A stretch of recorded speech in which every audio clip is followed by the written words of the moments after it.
Hello, good evening, नमस्कार। मैं श्वेता पंत और आप देख रहे हैं मोजो पत्रकार। हम आए हैं आपके सामने पोस्ट मैच एनालिसिस को लेकर। मैच था मुंबई सिटी एफसी और एससी ईस्ट बंगाल के बीच में, और उसका नतीजा ये निकला है कि मुंबई सिटी एफसी 3-0 से जीत चुकी है। तो 3-0 इज अ बिग स्कोर और इस अभी तक के आईएसएल का ये सबसे बड़ा स्कोर है। और इसी के साथ Mumbai city FC score table पे सबसे ऊपर पहुंच गई है। तो चलिए इंद्रनील सर को बुलाते हैं, उनसे डिस्कस करते हैं आज के मैच के बारे में, कुछ की मोमेंट्स के बारे में, की प्लेयर्स के बारे में। बहुत स्वागत है सर आपका। नमस्कार। नमस्कार सर। कैसा तो देखा आप लोगों रहा ने मैच? मैच। कैसा रहा मैच सर? बिल्कुल पूरा मैच देखा, एंजॉय किया। पर जो हम लोगों ने सोचा था कि एक कांटे की टक्कर होगी, कांटे की टक्कर तो नहीं थी, पर एक अच्छा मैच देखने को मिला। मुंबई सिटी एफसी के हमें गेम की तारीफ करनी होगी सर, क्या कहेंगे आप? जी, मुंबई सिटी एफसी ने पूरे मैच में शुरुआत से ही अपनी पकड़ बना ली थी और मैच के अंत तक जो है इन्होंने डोमिनेट किया ईस्ट बंगाल के ऊपर। तो बिल्कुल। और उसका एक ड्रॉबैक भी यही था कि स्टार्टिंग में ईस्ट बंगाल के कैप्टन को ही शायद हैमस्ट्रिंग पुल हो गई थी या मसल को इंजरी थी, जिसकी वजह से वो तुरंत पहले मिनट के बाद सेकंड मिनट में वो बाहर हो गए। बिल्कुल। और फिर एक अच्छा कैप्टन और की खिलाड़ी बाहर हो जाने से मेरे ख्याल से वो भी एक नेगेटिव पॉइंट था एक आपके। ड्रॉबैक। हाँ, और कमजोर हो गए वहां से भी। और जो बॉल की रिसीविंग और टचेस हैं और जो बॉल पोजीशन और जिस स्पीड में जिस पेस में गेम को चला रहे थे मुंबई एफसी वाले, ईस्ट बंगाल को सेट नहीं होने दे रहे थे। बिल्कुल तो भी। बिल्कुल भी सेट नहीं होने दिया। इवन ईस्ट बंगाल को मौके मिले थे, एक मोहम्मद रफीक का शॉट भी अमरिंदर सिंह अच्छे से सेव किया। और राइट। दो शॉट, मतलब मेरे मेरे हिसाब से मैंने जो देखे फर्स्ट हाफ में तीन अच्छे शॉट्स जो है हम्म। अमरिंदर सिंह मुंबई एफसी के जो गोलकीपर हैं उन्होंने काफी अच्छा सेव दिया। लेकिन वो जो तीन shots hmm. Shots on target कभी दिखा ही नहीं पूरे मैच में। इस हम्म। ऑन ऑन टारगेट की बात करें तो दिखा ही नहीं मुझे।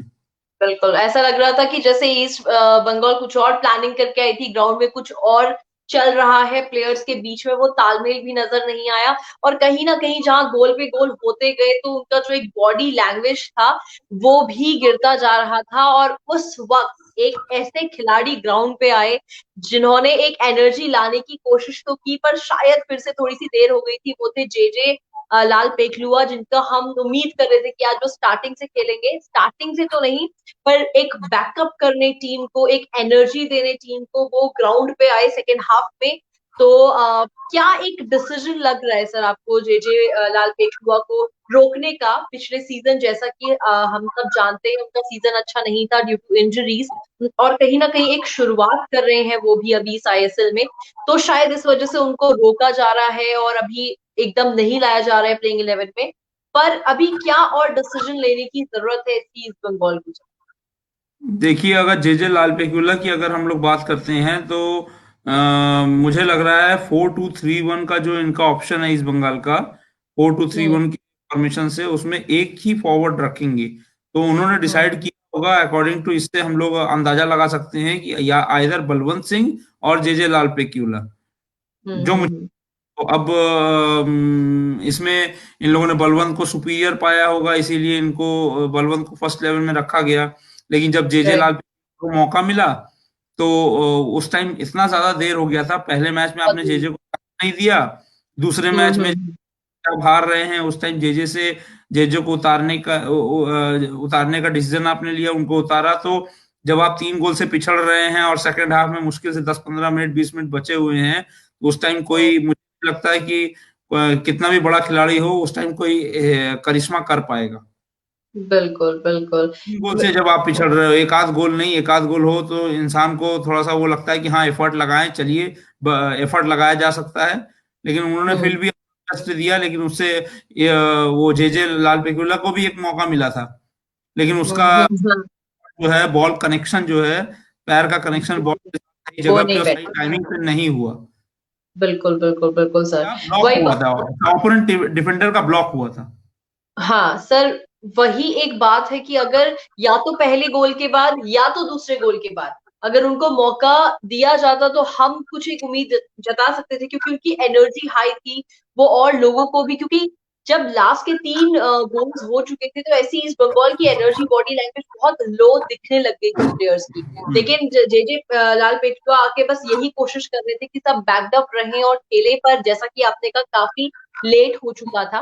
मुंबई सिटी एफसी के बारे में बात करते हैं सर। 2 प्लेयर्स आज बिल्कुल एक कहते हैं ना कि चमके रहे।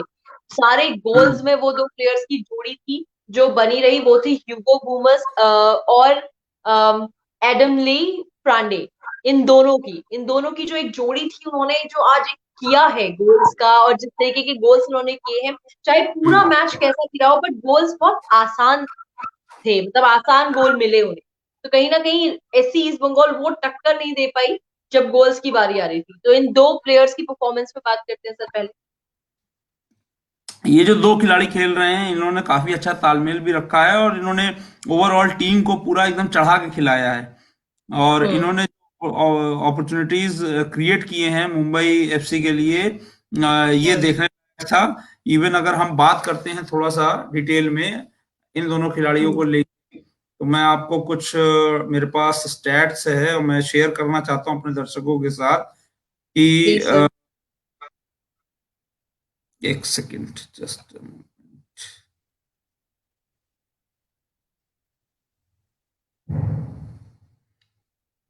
7 नंबर की जर्सी में थे हुगो बोमस और 9 नंबर की जर्सी में थे एडम ली फोंड्रे। हम्म। ये दो खिलाड़ी सबसे ज्यादा इन लोगों ने डोमिनेट किया है। और रोलन बॉर्जेस और एक और खिलाड़ी है बिपिन सिंह, हम्म। हम्म। हम्म। फील्डर में इनके सपोर्ट पे थे। रोलिन हम्म। बॉर्जिस जर्सी नंबर 14 से थे, जबकि बिपिन सिंह 29 जर्सी नंबर से थे। तो अगर हम हम्म। बात करते हैं ये हमारे मुंबई एफसी के जो चारों, ये चार खिलाड़ियों का डोमिनेशन मैच में थ्रू आउट था। चाहे बॉल हम मुंबई एफसी के ओन हाफ में रहे जब ईस्ट बंगाल का अटैक होता था, और हम्म। चाहे मिडफील्ड में बॉल चल रही हो, चाहे ओपोनेंट के फॉरवर्ड सॉरी अटैकिंग जोन पे चल रही हो। तो हम्म। अगर हम ये कहें कि ये खिलाड़ियों का अगर तजुर्बा पिछले मैच में भी देखें इनका परफॉर्मेंस, तो इनका परफॉर्मेंस काफी अच्छा रहा था। खासकर बिल्कुल। सिंह और इनकी हुगो बोमस की बात अगर करें, तो बिल्कुल। निरंतर जैसे जैसे मैच जा रहे हैं मुंबई एफसी की टीम, आज तो मुंबई के एफसी की टीम बड़ी ही एकदम सुपीरियर टच के साथ खेल रही थी। तो मुझे ऐसा लग रहा था, एक समय के लिए ऐसा लगा कहीं ऐसा नहीं है कि मुंबई एफसी सिटी जो है इस बार एकदम अलग ही करिश्मा कर सकती है। कुछ पल के बिल्कुल। लिए अच्छा लगा, बिकॉज जिस हिसाब से ये बॉल के टचेस बना रहे थे एकदम सेट हो चुके थे खिलाड़ी। इनको कोई हम्म। नहीं था, एक गोल मारने के बाद, 2 गोल मारने के बाद एकदम मतलब फ्री होके खेल रहे थे। तो ये एक बिल्कुल। बहुत है कि एक टीम जो है कंप्लीटली सेटअप है। और अगर इसी तरह से खेलेगी मुंबई एफसी, तो हमारे जो बाकी टीम्स हैं जो अभी टॉप में चल रहे हैं, उनके लिए भी दिक्कतें पैदा हो सकती हैं। बिल्कुल सर, हमने जैसे पहले भी बात की थी कि मुंबई सिटी एफसी निकलेगी 5वें नंबर पे थी। मैंने कहा था ऊपर जगह बनाने के लिए निकलेगी, वो टॉप में पहुंच गई है, क्योंकि 3-0 की जो बढ़त बनाई उन्होंने, वो एक बेहतरीन गोल स्कोरिंग है। और जैसा कि आपने कहा, ग्राउंड में दिख रहा था जो स्ट्रैटेजी थी, उनकी जो तैयारी थी, वो सब ग्राउंड में दिख रही थी। एनर्जी हो, प्लानिंग हो, वो गोल पासिंग हो, पोजीशन हो, सब कुछ आज मुंबई सिटी ने अपने अंदर रखा। एक तरफ से एससी ईस्ट बंगाल को पूरा तितर बितर कर दिया। सर कुछ की हम्म। मोमेंट्स की बात करते हैं पूरे मैच में, कुछ की मोमेंट्स जो आपको लगे कि ये एक ऐसे मोमेंट्स है जिसने आज का मैच बना दिया, तो वो कौन कौन से? देखिए, पहला तो पहला गोल ही था।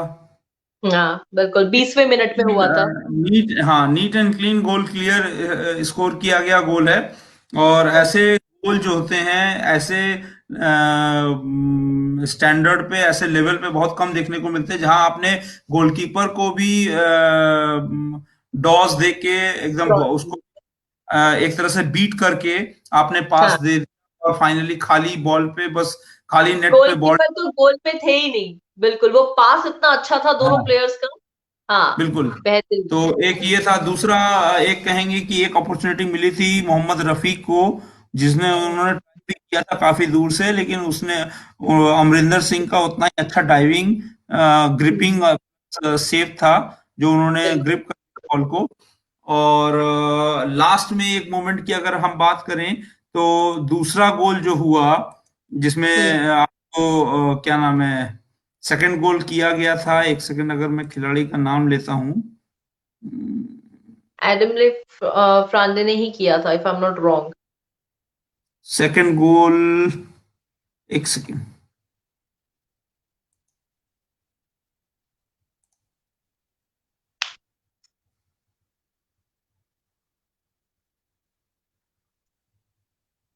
मुंबई सिटी एफसी का टॉप में आना भी एक बेहतरीन जो एक परफॉर्मेंस है उस टीम की, क्योंकि नंबर 5 पे चल रही थी और किसी ने ये नहीं उम्मीद किया था कि एकदम टेबल स्कोर के टॉप पे आ जाएगी, स्कोर टेबल के टॉप में जी आ जी। जाएगी। पर एट द एंड मैच के बाद यही हुआ सर।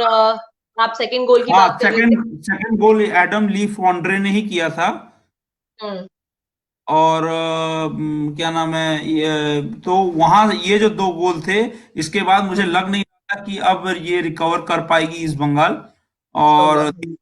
मैच से पीछे ही हट गए, बिकॉज पहला गोल हुआ 20वें मिनट में, दूसरा गोल हुआ वह 48वें मिनट में, सेकंड हाफ का है, तो तीसरा मिनट था जस्ट सेकंड हाफ में। राइट। तो आप, राइट। मैंने वही प्री मैच एनालिसिस में आप सभी को बताया था कि पहला 10-15 मिनट बहुत क्रूशियल होता है, और फिर उसके बाद मैच हम्म। 15 मिनट बहुत क्रूशियल होती है, और लास्ट के हम्म। 8 मिनट। तो ये देखा जाए, ठीक से अगर देखा जाए, तो जो दो गोल पड़े हैं, एक पड़ा है 20वें मिनट में, दूसरा पड़ा है 48वें मिनट में, जो सेकंड हाफ का थर्ड मिनट है। बिल्कुल। तो और ये कप्तान का बाहर जाना, और स्टार्टिंग से ही मुंबई एफसी का मैच में उसके बाद ग्रिप बना लेना, और पासिंग से और स्पीड से डोमिनेट करना, ये कहीं ना कहीं दिखा रहा है कि मुंबई सिटी एफसी के हर पोजीशन के खिलाड़ी अपने पोजीशन पे बेस्ट हैं, और टीम में सेट हो चुके हैं, क्योंकि कॉन्फिडेंस, डेफिनेटली। बॉल टच से ही आपको मालूम चल जाता है कि ये खिलाड़ी कितना कॉन्फिडेंट है। बिल्कुल sir. In fact SC statistics east की, बंगाल। एस हाँ हाँ बताएं जी। मैम। मैं भी वही बोल रही थी कि एससी ईस्ट बंगाल को तो उन्होंने टिकने ही नहीं दिया। स्टार्टिंग से उनका जो एक स्ट्रैटेजी था, जैसा कि आपने कहा था, स्टार्टिंग के 10-20 मिनट्स में ही समझ में आ जाएगी गेम किस ओर जा रहा है, और उसी में समझ में आ गया 20 मिनट में जब पहला गोल हुआ था। तो वो कॉन्फिडेंस लेवल जो था मुंबई सिटी एफसी का, वो काफी वो था। सर एक पहले 10 मिनट्स में देवजीत मजूमदार ने एक गोल भी रोका था, चाहे उसके 10 मिनट बाद ही पहला गोल हो गया था, बट देवजीत का जो वो रिफ्लेक्स था, वो सेफ था, उसकी भी हमें तारीफ करनी चाहिए कि चाहे मैच कोई भी लेके जाए, ऐसी ईस्ट बंगाल अभी तक जीती नहीं है, लेकिन देवजीत मजूमदार अपनी छाप छोड़ने से कभी चूकते नहीं है। तो आज भी वो हुआ कि स्टार्टिंग के जो 10 मिनट थे उन्होंने एक अच्छा सेव किया था। जी, उस पे दोनों क्या कहेंगे? जो हैं, देवजीत मोजुमदार की बात करें या आपके मुंबई एफसी इंदर के जो सिंह। कीपर हैं, इंदर सिंह। अक्षर सिंह की, दोनों हमारे इंडियन कीपर्स हैं, दोनों अभी करंट परफॉर्मेंस दे रहे हैं। देवजीत मोजुमदार का, जैसा मैंने कहा था कि पिछले सीजन भी उनका काफी उतना खासा नहीं जा पाया, शायद उनको दो ही हम्म। चांस मौका मिला था, उसके बाद शायद उनको मौका नहीं मिला। हम्म। पिछले सीजन आई थिंक वो मुंबई, सॉरी, मोहन बगान से खेले खेले थे आई लीग, तो शायद ओके। पहले मैच में ही चांस मिला, उसके बाद चांस नहीं मिला। बट ये जो स्टैटिस्टिक्स है देवजीत का, ये मैं श्योर नहीं हूँ, बट मे बी यही था, यही इनका पिछले सीजन का परफॉर्मेंस था। बट इस सीजन में जो इन्होंने एक ईस्ट बंगाल टीम को आईएसएल में साइन करके और इसमें खेलना शुरू किया, और जो इनका कॉन्फिडेंस लेवल है काफी अच्छा है, और इन्होंने कोशिश की है अपनी तरफ से। और हर एक कीपर का काम होता है कि एक दो लाइफ तो देता ही है अच्छे मैचेस में, वो उसका हम्म। जाती है, उसका प्रेफरेंस होता है कि भाई पहला है कि अपने गोल को बचाओ, अपना घर बिल्कुल। बचाओ, घर में धावा बोलो। डेफिनेटली। और तो वही हम अगर हर मैच में देख रहे हैं एससी ईस्ट बंगाल के कि गोलकीपर्स अपना काम बखूबी निभा रहे हैं। बस टीम को कुछ प्लानिंग की जरूरत है। नई टीम है, जैसा कि बार बार सारे लोग कह रहे हैं, नई टीम है आईएसएल के लिए, लेकिन कहीं ना कहीं अब प्लानिंग करने की जरूरत है। ये ना हो कि अगले मैच तक कॉन्फिडेंस पूरा ही गिर जाए आज के मैच के बाद, क्योंकि कुछ भी हो मुंबई सिटी की बहुत बड़ी जीत है। एंड 3-0 बहुत एक बड़ा स्कोर है किसी भी टीम के खिलाफ। तो ये उम्मीद करते हैं कि अगली बार एससी ईस्ट बंगाल अच्छी बेहतर प्लानिंग के साथ उतरेगी और हम एक जीत की तरफ बढ़ते हुए देखेंगे एससी ईस्ट बंगाल को, उनकी परफॉर्मेंस बेटर होगी। तो सर आज के मैच की तो यही कुछ की मोमेंट्स थे जी।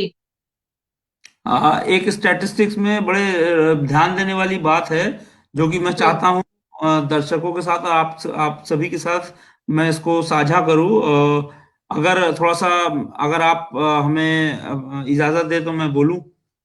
Please sir, please, why not. Okay. Statistics में जो शो करता है वो ये करता है कि Mumbai city FC, East Bengal ने शॉट्स ऑन टारगेट लिए। मुंबई सिटी एफसी ने 11 और ईस्ट बंगाल ने लिए 10 शॉट्स। उन शॉट्स 11 और 10 में से टारगेट पे रखा मुंबई सिटी एफसी ने 5 और ओके। ईस्ट बंगाल ने 4। जो टारगेट में रखा है वो 5 शॉट, उसमें से 3 हो गए गोल स्कोर। हाँ। अगर ईस्ट बंगाल की बात करें तो 4 शॉट्स उनके टारगेट में रहे हैं, लेकिन एक भी शॉट उनका स्कोर नहीं हुआ। बॉल जो है गोलकीपर को भेद नहीं पाया।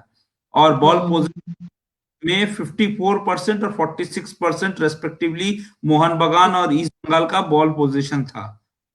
और पासेस की एक्यूरेसी भी मुंबई एफसी की ज्यादा थी, 77% in comparison to 68% East Bengal का। तो अगर हम सिर्फ एक्यूरेसी और परफेक्शन की बात करें मुंबई सिटी एफसी एनालिसिस में, तो इन्होंने 5 टारगेट में लिए, उसमें से 3 उन्होंने कन्वर्ट कर दिए गोल पे। गोल में। तो आप ये समझ सकते हैं कि जो है इनका टारगेट, और या आप कह लें कि एक्यूरेसी कितना एकदम सटीक है, कि इन्होंने जो भी अटेम्प्ट लिए उसमें से हाँ, उन्होंने किए मोर देन 60%। आउट ऑफ 5 बिल्कुल। they have three. scored, and out of 4 East Bengal didn't even a single goal they able to manage. Right, right, right. तो ये परफॉर्मेंस एनालिसिस के लिए बहुत अच्छा एक स्टैट्स है कि जिसमें अगर 5 में से 3 गोल मुंबई सिटी एफसी ने 5 अगर टारगेट लिए उसमें से 3 गोल दागे हैं और उन्होंने 4 टारगेट लेने के बाद एक भी नहीं किया है, तो ये परफॉर्मेंस एनालिसिस है। आप देख सकते हैं कि मुंबई सिटी एफसी कितने आगे चल रही है और कितनी बेहतरीन प्लानिंग के साथ, प्रैक्टिस के साथ आगे चल रही है। तो सर यही उम्मीद कर सकते हैं हम कि ऐसी ईस्ट बंगाल कहीं ना कहीं वापसी करे। अच्छी टीम है, ऐसा नहीं है कि प्लेयर्स नहीं है या प्लानिंग नहीं है, ऐसा कुछ भी, बस नई टीम है। तो अब तो 2 गेम्स हो चुके हैं, तो कहीं ना कहीं नेक्स्ट गेम में हम ये उम्मीद कर सकते हैं कि वो एक बेहतर प्लानिंग के साथ उतरेगी जी सर। ईस्ट बंगाल हो या बंगाल की कोई भी क्लब्स हो, तो उनके साथ बड़ा खतरा भी रहता है कि 3-4 अगर मैच उनके खराब हो जाते हैं तो there is a chance of sacking a coach.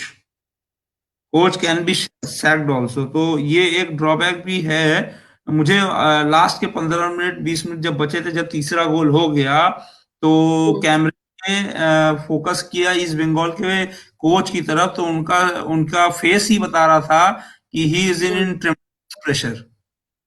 Definitely sir, 2 match अभी एक नहीं, क्योंकि एक आप ये मैच दो देखिए कि जीरो आई लीग तक, एक just a moment, I league तक अगर आप बात करेंगी तो ईस्ट बंगाल मोहन बगान बहुत बड़ा नाम है। बहुत बड़ा एशियन नाम है।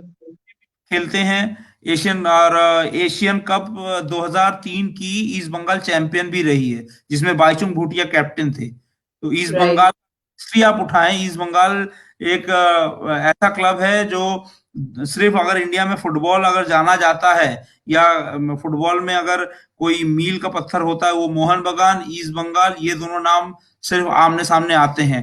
आज के समय की बात छोड़ दीजिए, मैं बात कर रहा हूँ आज से 30 साल पहले, 40 साल पहले, लोगों को 20 साल पहले, इवन 90s और 2000 में भी ऐसा ही था कि ईस्ट बंगाल मोहन बगान, ईस्ट बंगाल मोहन बगान। Right, right, right. लेकिन ईस्ट बंगाल मोहन बगान का मैच नहीं छूटता था। लेकिन अब जो ये आ रहा है कि इतना बड़ा नाम, और जब आईएसएल में उतरी तो पहले 2 मैचेस में performance up to the mark तो छोड़िए, बड़ा बुरा हारी। पहले मैच में 2 गोल, दूसरे मैच में 3 गोल। तो आप बिल्कुल, बिल्कुल। हैं, एक भी गोल स्कोर करने में नाकाम रहे, और ऊपर से 2 मैच आपके लूज हो गए। दैट टू एक बड़े गैप से, 2-0 और अब 3-0।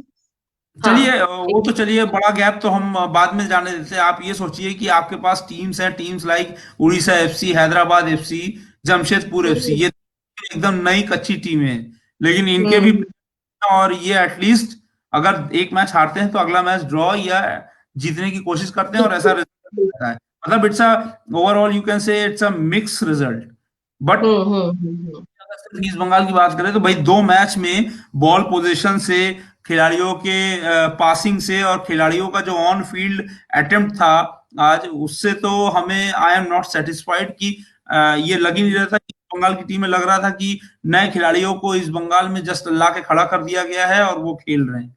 Balwant Singh out of, definitely. Jeje Lalpekhlua को आखिरी 10-15 मिनट में मौका मिला, बल्कि जे डिजर्व हैं प्लेइंग 11 में खेलने के। एनीवे अगर नहीं मिला, जब आप एक गोल खा चुके थे तब आपके पास हारने हाँ, को कुछ नहीं था। आपको जे के साथ में मौका देना चाहिए था। आपके पास कम डेफिनेटली। रहता कि हाँ जे को मैंने एक हाथ दिया। एक बड़े खिलाड़ी, इवन सुनील छेत्री जैसे खिलाड़ी, बाइचुंग भूटिया जैसे खिलाड़ी को अगर आखिरी के 10 मिनट आप मौका देंगे तो आप एक्सपेक्ट नहीं कर सकते कि नहीं कर आखिरी सकते। में वो कोई जादू कर देगा, जादू की छड़ी घुमा देगा। बिकॉज बिल्कुल, देखिए, बिल्कुल। एक खिलाड़ी को मैदान में आने के बाद 10-15 मिनट तो उसको समझने में लग जाता है कि हो क्या रहा है, डेफिनेटली। बॉल किधर चल रहा डेफिनेटली। है, हमें हमें क्या करना है, चाहे कितना भी बड़ा। ये बहुत कॉन्ट्रोडिक्टरी डिसीजन था डेफिनेटली। इसलिए मैंने आपसे सवाल भी रखा कि लास्ट के 10-15 मिनट में 3 गोल के बाद कोई मतलब बनता नहीं था उनको बुलाने का, चाहे वो बहुत हाई एनर्जी से आए। एक फैंस के लिए भी डिसअपॉइंटमेंट है कि उन ऐसे प्लेयर को पहले क्यों नहीं बुलाया गया। मे बी वो गेम का रुख बदलते, कुछ नहीं तो इक्वलाइजर के बारे में वो सोच सकते थे, कर सकते थे। तो ये कुछ बैड डिसीजंस भी हैं, और जैसा कि आप कह रहे हैं कि परफॉर्मेंस तो बहुत डिसअपॉइंटिंग है ही है। So let's half see line भी सर। ईस्ट बंगाल की समझ में नहीं आई मुझे कि हाफ लाइन में जैसे मतलब एक फ्लो होना चाहिए आपस में, वो कहीं दिख नहीं थी, जबकि दोनों टीम ने 4-2-3-1 से खेला, दोनों टीमों ने। अगर हाँ, सामने हाँ। वाली टीम का देखें कि फॉर्मेशन कुछ और हो तो समझ में आता है कि हाँ इस बंगाल के ऊपर प्रेशर हो रहा था, उस फॉर्मेशन को संभाल नहीं पा रही थी। लेकिन ऐसा नहीं हम्म। था, टीमों ने बहुत सेम फॉर्मेशन से खेला। मतलब जो दिखा रहा है उसकी मैं बात कर रहा हूँ, 4-2-3-1। अब ग्राउंड में जाके अगर चेंज हो जाए, हाफ टाइम में चेंज हो जाए तो यू नेवर नो। बट हाँ, हाँ। हाफ में एक गोल खा रहे हो, सेकंड हाफ में रिकवरी की जगह 2 गोल और खा जा रहे हो। हम्म। तो ये तो समझ में नहीं आता है कि भाई क्या अंदर चल रहा है टीम मैनेजमेंट में, या कोच ऐसा खिलाना चाहता है वैसा टीम मैनेजमेंट एडजस्ट नहीं कर पा रही है, या टीम के प्लेयर्स के साथ कुछ और क्या प्रॉब्लम, चल। हाँ, या हाँ, बिल्कुल, जो बिल्कुल। आपके टॉप 11 फर्स्ट 11 जो प्लेयर्स हैं वो सिलेक्शंस में कहीं गड़बड़ हो रहा है। ये हम्म। ऐसा चीज है कि भाई it will differ from every one coach to another. हर कोच आएगा हम्म। उतारेगा, लेकिन बिल्कुल, एंड ऑफ सभी से हम यही कहेंगे कि रिजल्ट माने रखता है। रिजल्ट क्या बिल्कुल। हुआ लोग जानेंगे, सब लोग यही बिल्कुल, पूछेंगे खेला किसने, मिस किया किसने, गोल किया रफीक ने, कितना शॉट लिया, ये कोई नहीं पूछेगा। नहीं जे पूछेंगे सर। मिला कि नहीं मिला नहीं पूछेगा, लेकिन ये जरूर पूछेगा कि भाई कल का स्कोर क्या था, कौन मोहन जीता। जीती कि ईस्ट बंगाल जीती। बिल्कुल, बिल्कुल।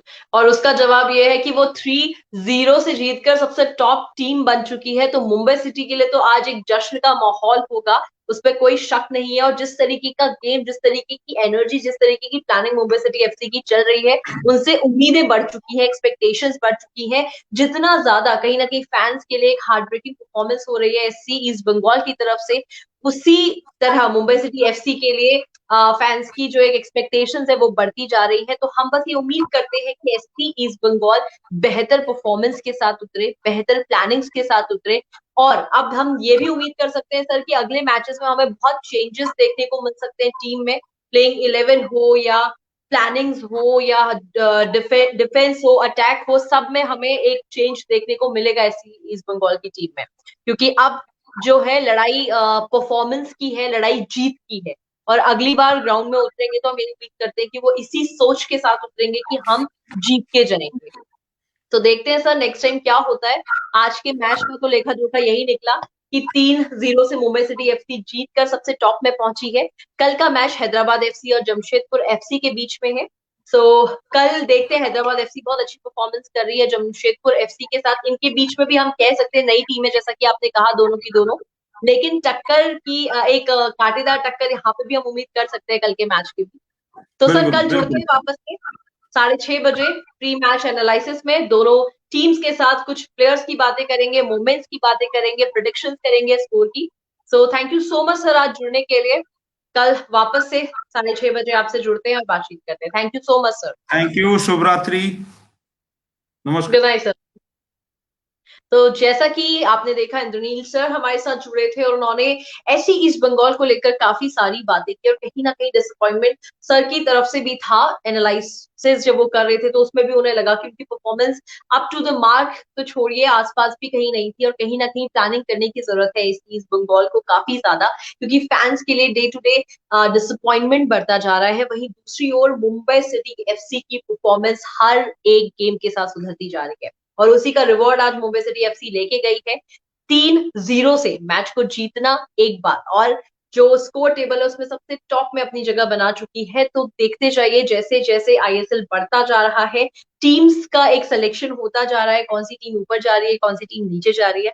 हम तो बस ये उम्मीद करते हैं कि ऐसी ईस्ट बंगाल जब वापस आए अगली बार नेक्स्ट गेम में, तो एक प्लानिंग के साथ आए, इस जज्बे के साथ आए कि जीत के जाएगी। और कल का मैच है हैदराबाद एफसी और जमशेदपुर एफसी के बीच में, तो हमसे फिर से जुड़िए कल 6:30 बजे, जहां हम प्री मैच एनालिसिस करेंगे दोनों टीम का और देखते हैं कि कल का मैच क्या एक रिजल्ट लेके आता है, कैसी परफॉर्मेंसेस होती है दोनों टीम की। So thank you so much हमसे आज जुड़ने के लिए। जब से आईएसएल स्टार्ट हुए हैं हम प्री मैच एनालिसिस करते हैं 6:30 बजे और पोस्ट मैच एनालिसिस होता है 10:30 बजे। तो जुड़े रहिए हमारे साथ और हमारे ऑफिशियल फेसबुक पेज को फॉलो और लाइक करना ना भूलें। इंस्टाग्राम पे भी हमें जरूर फॉलो करें, यूट्यूब पर हमारे चैनल को जरूर सब्सक्राइब करें। Thank you so much for watching.